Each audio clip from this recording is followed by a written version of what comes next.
Sarah Martinez had always dreamed of serving her country. At 23, she was one of the youngest medics deployed to the conflict zone in Afghanistan. Her brown eyes sparkled with determination, but nothing could have prepared her for what awaited her in the dusty mountains near Kandahar.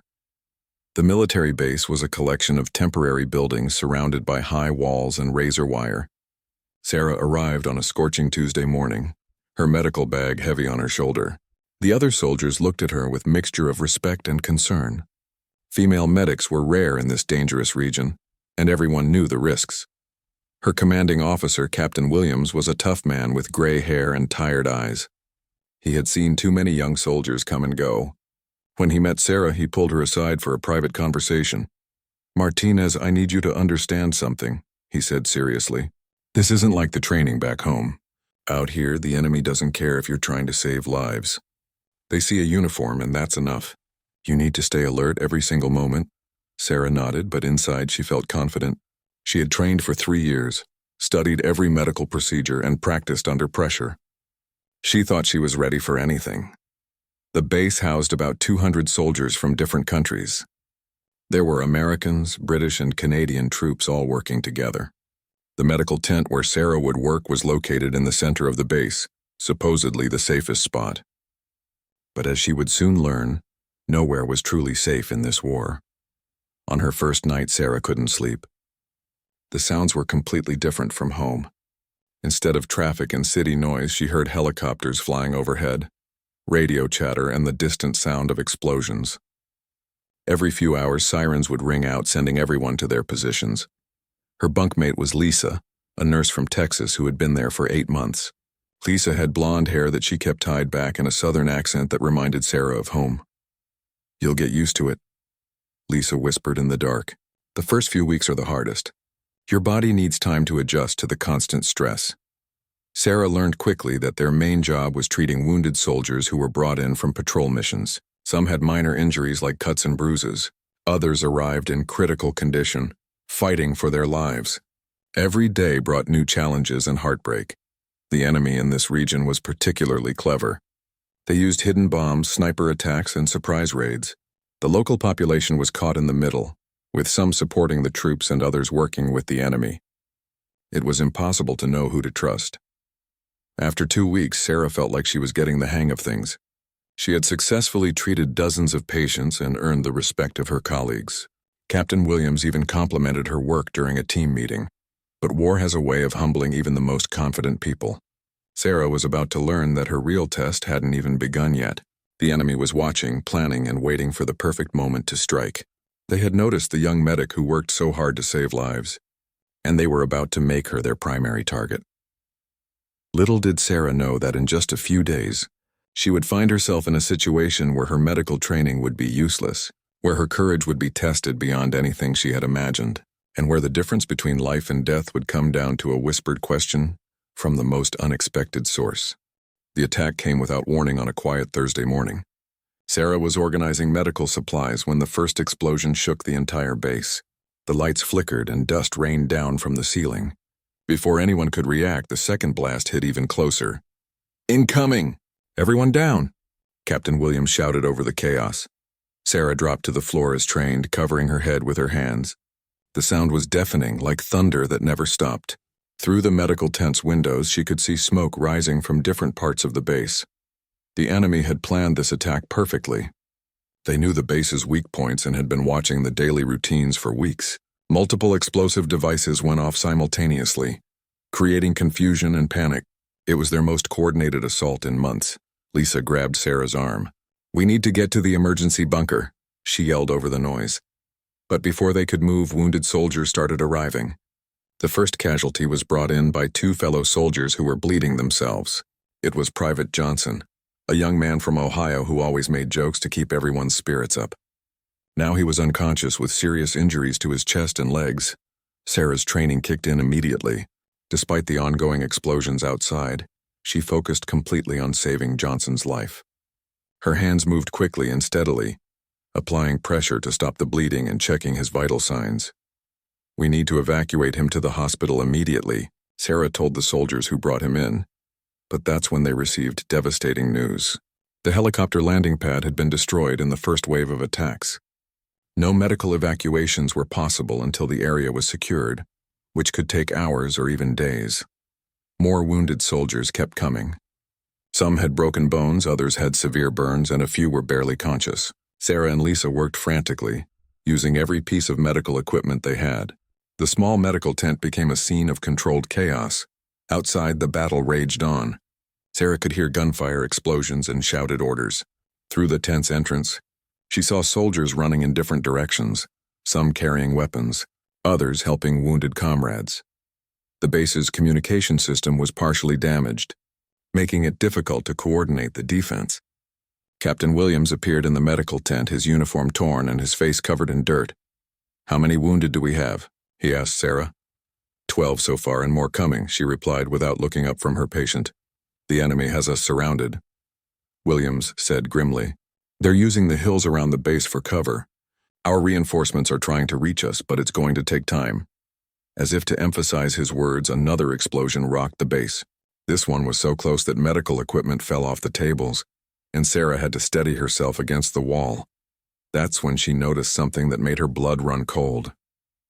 Through a small gap in the tent wall, she could see a figure moving on the hillside about 400 meters away. It was an enemy sniper, positioning himself for a clear shot at the medical tent. Sarah realized with growing horror that they were sitting targets. The medical tent was clearly marked with red crosses, but the enemy didn't care about international laws of war. They wanted to create maximum damage and fear. "Lisa, we need to move these patients," Sarah whispered urgently. But moving critically wounded soldiers without proper equipment was almost impossible. Some were connected to IV lines, others needed constant monitoring. Moving them could kill them just as surely as enemy fire. Sarah had to make an impossible choice: stay and risk everyone's life from sniper fire, or move the patients and risk losing them during transport. Either way, people she had sworn to protect could die because of her decision. The sniper on the hill adjusted his position, and Sarah could see the glint of sunlight reflecting off his rifle scope. He was taking aim and there was nowhere to hide. Sarah made her decision in seconds. She couldn't abandon her patients, but she also couldn't ignore the sniper threat. Moving quickly but carefully, she began repositioning the wounded soldiers away from the tent's main entrance and windows.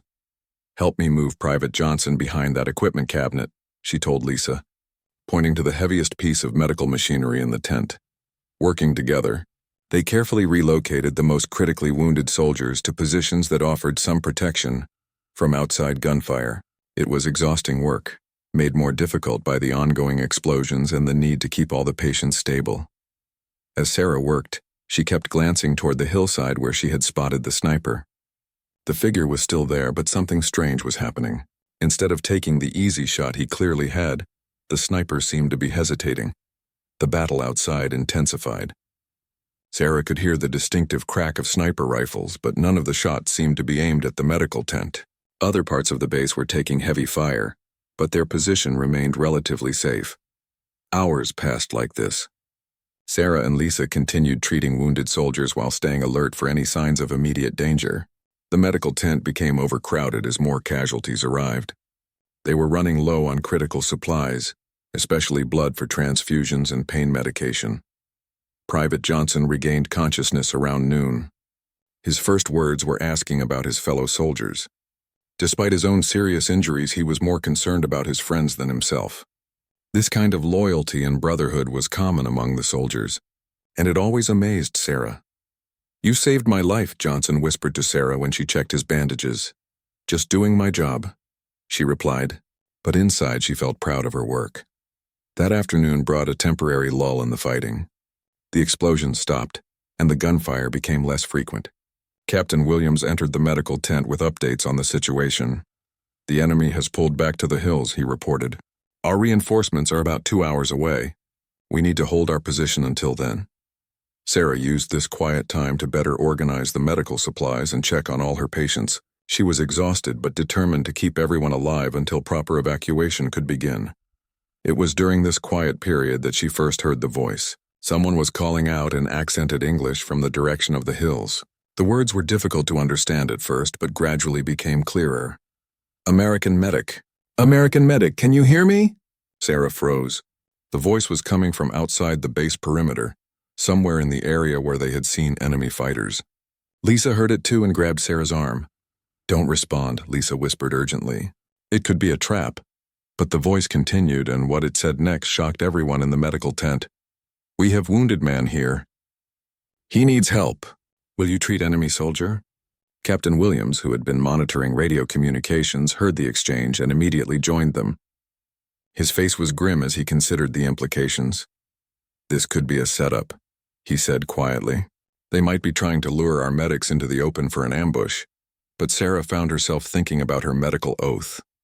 She had sworn to help all wounded people, regardless of which side they fought for. The Hippocratic Oath didn't distinguish between friends and enemies. "What if it's real?" she asked Williams. "What if there really is a wounded person out there who needs help?" "Then it's a tragedy," Williams replied firmly. "But I can't risk losing our only medic to save one enemy soldier. Too many of our own people depend on you." The voice from the hills called out again, this time with more urgency. "Please, he is bleeding very much." "Will be soon." Sarah felt torn between her duty as a soldier and her calling as a healer. Every instinct told her that someone out there needed her help, but she also understood the military reality of their situation. What she didn't know was that this decision would soon become irrelevant. The enemy had been watching her all day, studying her movements and dedication to saving lives. They had formed an opinion about the young American medic, and they were about to put that opinion to the ultimate test. The second wave of attacks began just as the sun started setting. This time the enemy strategy was different. Instead of random explosions, they focused their fire on specific targets, trying to disable the base's defenses systematically. Sarah was checking Private Johnson's bandages when the first sniper bullet shattered the medical tent's window. Glass flew everywhere, and she instinctively threw herself over her patient to protect him. "Everyone stay down," Captain Williams shouted as he entered the tent in a crouched position. More bullets followed, each one precisely aimed. The enemy snipers had positioned themselves in multiple locations around the base, creating a deadly crossfire. Anyone who moved in the open was immediately targeted. "They're trying to pin us down," Williams explained to Sarah. "Keep us trapped while they move in closer." Sarah realized that their situation had become desperate. With the helicopter pad destroyed and enemy forces surrounding them, there was no way to evacuate the wounded soldiers. They were completely cut off from outside help. The tent's canvas walls offered no protection from sniper fire. Sarah and Lisa had to crawl on their hands and knees to reach their patients, keeping below the level of the windows. It was exhausting and terrifying work. As darkness fell, the temperature dropped significantly. The wounded soldiers began shivering, which made their conditions worse. Sarah needed to get them warmer clothing and blankets, but the supply area was across an open space that was being watched by snipers. "I have to make a run for the supply bunker," Sarah told Lisa. "Are you crazy? They'll shoot you the moment you step outside," Lisa replied. But Sarah had calculated the risks. Several soldiers would die from cold and shock if she didn't get proper supplies. She had to try. Taking a deep breath, Sarah prepared to sprint across the open area. She had mapped out the shortest route and identified the best cover positions. It was only 50 meters, but it felt like a mile. Just as she was about to make her move, the voice from the hills called out again. This time it was different, more urgent and personal. "American medic girl, we see you there. You have been watching all day?" Sarah's blood turned cold. They had been observing her specifically, learning her movements and routines. She was no longer just another soldier to them. She had become a target of interest. "You work very hard to save soldiers," the voice continued. "We respect this, but you are enemy. We must stop you." Captain Williams grabbed Sarah's arm firmly. "Under no circumstances are you leaving this tent," he ordered. But the voice wasn't finished. What came next changed everything. "We give you choice, medic girl. You come treat our wounded friend. We let other soldiers live. You stay there, we kill everyone in medical tent." The ultimatum was clear and terrifying. Sarah realized that her dedication to saving lives had painted a target on her back. The enemy had been watching her work all day, and they had decided she was too effective at keeping their opponents alive. "You have 10 minutes to decide," the voice called out. "Come alone to the big rock near the east wall. No weapons, only medical bag." The medical tent fell silent except for the groaning of wounded soldiers. Everyone understood what was happening. The enemy was willing to trade their wounded fighter for the life of the American medic who had been saving so many of their opponents. Lisa grabbed Sarah's hand. "You can't possibly consider this," she whispered. But Sarah was already thinking about the mathematics of the situation. There were 12 wounded soldiers in the tent who would die without medical care. If she sacrificed herself, Lisa might be able to keep some of them alive until help arrived. Captain Williams saw the look in her eyes and knew exactly what she was thinking. "That's an order. Martinez," he said firmly, "you are not leaving this tent under any circumstances." But as Sarah looked around at the wounded soldiers depending on her, she realized that this might not be her decision to make. The enemy had all the advantages, and they were clearly prepared to follow through on their threat. Outside, the sound of approaching footsteps suggested that the 10-minute deadline wasn't just a negotiation tactic. The enemy was already moving into position to make good on their promise. Time was running out. Sarah could hear movement in the darkness outside the medical tent, indicating that enemy fighters were getting into position. The 10-minute deadline was approaching fast, and she had to make the most difficult decision of her life. "I can't let 12 people die because of me," Sarah whispered to Captain Williams. "And I can't let you walk into an obvious trap," he replied firmly. "We'll find another way." But there was no other way, and everyone in the tent knew it. The base was surrounded. Reinforcements were still hours away, and the enemy had made their intentions clear. They wanted Sarah, and they were willing to kill everyone else to get her. Private Johnson, despite his serious injuries, had been listening to the conversation. He struggled to speak, his voice weak but determined. "Ma'am, you saved my life today. Don't throw yours away for us. We're soldiers. We knew the risks when we signed up." Other wounded soldiers nodded in agreement despite their pain. These brave men were willing to face death rather than see their medic sacrifice herself for them. Sarah felt tears forming in her eyes. The loyalty and courage of these soldiers amazed her, but it also strengthened her resolve. These were good people who deserved to live, to see their families again, to have normal lives after the war. 5 minutes remaining. The voice called from outside. Sarah made her decision. Moving quickly, she gathered her medical supplies and stuffed them into her emergency bag. She included extra bandages, pain medication, and antibiotics, everything she might need to treat a wounded person. Captain Williams saw what she was doing and positioned himself between Sarah and the tent entrance. "I'm ordering you to stand down." "Martinez," he said, "and I'm sorry, sir, but I can't follow that order," Sarah replied calmly. What happened next surprised everyone. Lisa stood up and walked over to Sarah. "If you're going, I'm going with you," she announced. "Absolutely not," Sarah replied immediately. "These soldiers need someone here to take care of them. You have to stay." "Then you have to stay too," Lisa argued, but Sarah had already moved past the point of changing her mind. She had calculated the odds and made her choice. 12 lives were worth more than one, even if that one was her own. 2 minutes. The voice called out, this time with obvious impatience. Sarah took a deep breath and headed toward the tent entrance. Captain Williams grabbed her arm, but she gently pulled away. "Sir, please don't make this harder than it already is," she said. Stepping out into the cold night air, Sarah felt immediately exposed and vulnerable.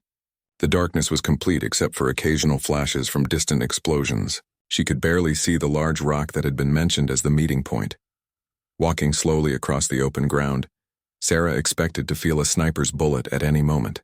Every step felt like it might be her last. Her heart was pounding so hard she was sure the enemy could hear it. The large rock was about 60 meters from the medical tent, near the eastern wall of the base. As Sarah approached, she could make out shadowy figures waiting for her. There were at least 3 enemy fighters, all armed and positioned strategically. "Stop there," a voice commanded when she was still 10 meters away. Sarah stopped and raised her hands to show she was unarmed. Her medical bag hung from her shoulder, clearly visible in the dim light. "You came," the voice said, and Sarah could hear surprise in the tone. "We did not think you would be so brave." "I'm here to help your wounded friend," Sarah replied, trying to keep her voice steady. "Yes, but first we must be sure you understand the situation. You are now our prisoner. Your life depends on whether you can save our comrade." Sarah nodded, though she wasn't sure they could see the gesture in the darkness. She had expected this outcome. There was no way they would let her return to the base after treating their wounded fighter. "Where is the injured person?" she asked. "He is close. But first we have a question for you. Why do you risk your life for enemy soldiers? Why do you care about people who fight against your country? Sarah thought carefully before answering. Her response might determine whether she lived or died. Because that's what doctors do, she said simply. We help people who are hurt, no matter who they are. There was a long silence, and Sarah wondered if she had given the wrong answer. Then she heard something that chilled her to the bone. The distinctive sound of a rifle being cocked and aimed in her direction. The rifle remained pointed at Sarah for what felt like hours, but was probably only seconds. In the darkness, she could hear quiet conversation in a foreign language between the enemy fighters. They seemed to be debating something important. Finally, the leader spoke again. You will come with us to treat our friend. But know this, if he dies, you die with him. Two of the fighters emerged from behind the rock, their weapons clearly visible. They motioned for Sarah to follow them, and she began walking deeper into enemy territory. Each step took her further from the safety of the base and closer to an uncertain fate. They led her through a maze of rocky paths and hidden positions that showed just how well the enemy had prepared for this attack. Sarah realized they had been planning this assault for weeks, studying every detail of the base's defenses and daily routines. After about 10 minutes of careful walking, they reached a small cave hidden in the hillside. Inside, Sarah could see the flickering light of a battery-powered lantern. This was clearly a well-established position, not a temporary hiding place. Your patient is inside, the leader told her. Sarah entered the cave and immediately saw the wounded fighter. He was a young man, probably not much older than herself, lying on a makeshift bed of blankets. His breathing was shallow and rapid, and even in the dim light, Sarah could see that he had lost a significant amount of blood. Kneeling beside him, Sarah quickly assessed his injuries. He had been shot in the abdomen, and the bullet was still inside. Without immediate surgery, he would die within hours. The challenge was that Sarah only had basic medical supplies with her, not the equipment needed for major surgery. How long has he been like this? Sarah asked the leader. Since this morning. We cannot move him to hospital. Roads are blocked by your army. Sarah understood the situation. Both sides were trapped by the same conflict that had created this medical emergency. The wounded fighter couldn't reach proper medical care because of the battle, just like the soldiers back at the base. Working by lantern light, Sarah cleaned the wound and tried to assess the internal damage. The bullet had missed major organs but had caused significant bleeding. She needed to stop the bleeding and stabilize him for transport, but that would require more advanced procedures than she could perform in a cave. I need better light and more space, Sarah told the leader, and I need some of your men to help me. What do you require? Sarah looked around the cave and made a quick decision. Bring me 3 more lanterns, clean water, and something I can use as a table. Also, I need at least 2 people to assist me. The leader translated her requests to the other fighters, and they immediately began gathering supplies. Sarah was surprised by how quickly they responded to her medical authority, even though she was their prisoner. As she worked to prepare for the procedure, Sarah realized something remarkable was happening. These enemy fighters, who had been trying to kill her and her fellow soldiers all day, were now trusting her completely with the life of their friend. They had put aside their weapons and were following her medical instructions without question. The wounded fighter regained consciousness briefly while Sarah was working. He looked up at her with confused eyes, probably wondering why an American soldier was treating him. Sarah smiled at him reassuringly and continued her work. What is your name? The leader asked Sarah as she prepared her medical instruments. Sarah Martinez, she replied. I am Omar, he said. This wounded boy is my younger brother Khalil. Sarah paused in her work. The personal connection changed everything. This wasn't just about treating an enemy fighter. She was trying to save someone's brother. She thought about her own family back home and how they would feel if she were wounded and needed help. I'm going to do everything I can to save him, Sarah promised Omar. Working carefully in the cramped cave, Sarah began the delicate process of stopping the internal bleeding. She had performed similar procedures during her training, but never under these conditions and never with an enemy watching her every move. As she worked, Sarah became aware that more fighters had gathered outside the cave. Word had spread that an American medic was treating Khalil, and they were all waiting to see what would happen. The surgery took nearly 2 hours. Sarah had to work slowly and carefully, using improvised tools and limited supplies. Several times Khalil's condition became critical, and Sarah thought she might lose him. Finally, she managed to stabilize his condition. The bleeding had stopped and his vital signs were improving. He would need proper hospital care, but he was no longer in immediate danger of death. "He will live," Sarah announced to Omar. The relief on Omar's face was visible even in the dim lantern light. He had been watching anxiously throughout the entire procedure, and Sarah could see how much his younger brother meant to him. But now came the question that Sarah had been dreading. What would happen to her now that she had fulfilled her part of the bargain? Omar stared at his brother for a long moment, watching Khalil's steady breathing. The young fighter's color was returning to normal and his pulse was growing stronger. Sarah had kept her promise. She had saved his life. "You could have let him die," Omar said quietly to Sarah. "It would have been easier for you. Why did you work so hard to save enemy soldier?" Sarah was exhausted from the surgery, but she answered honestly, "Because he's not my enemy right now. Right now he's just a hurt person who needed help." Omar translated her words to the other fighters who had gathered outside the cave. Sarah could hear intense discussion in their language, with voices both angry and thoughtful. She realized they were debating what to do with her now that she had fulfilled her part of the bargain. The discussion went on for nearly an hour. During this time, Sarah continued monitoring Khalil's condition and adjusting his medication. Despite everything that had happened, her medical training kept her focused on her patient's needs. Finally, Omar returned to the cave with a decision. "My men want to keep you as prisoner," he said. "Exchange you for our fighters captured by your army." Sarah's heart sank. She had hoped that saving Khalil might earn her freedom, but she understood the military logic of their decision. A captured American medic would be valuable for prisoner exchanges. "However," Omar continued, "I have different idea." He paused and looked at his brother again. Khalil was now sleeping peacefully, his breathing regular and strong. "You saved my brother's life when you could have refused. You worked in difficult conditions to help enemy fighter. This shows honor." Sarah waited, not sure where this conversation was heading. "I propose different arrangement," Omar said. "We return you to your base. In exchange, when this fighting is over, you help set up medical clinic in our village. Our people need doctor who treats everyone fairly." The proposal surprised Sarah completely. Instead of treating her as a prisoner of war, Omar was suggesting a future partnership based on their shared experience that night. "But first," Omar added, "we must get you safely back to your base." The return journey was surreal. The same fighters who had been shooting at her base just hours earlier were now escorting her safely through the darkness. They moved carefully, avoiding areas where both sides had positioned guards. As they approached the base perimeter, Omar stopped and turned to Sarah. "Before you go, I must ask you something. When you heard my brother was wounded, you came even knowing it might be trap. When you saw he was badly hurt, you worked many hours to save him. Why?" Sarah thought about the question seriously. "Because that's what I promised to do when I became a doctor. Help people who are hurt, regardless of who they are or what side they're fighting for."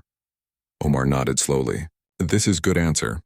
It gives me hope that maybe someday this war will end and people like you will help us build peace." As they reached the large rock where Sarah had first met the enemy fighters, Omar gave her final instructions.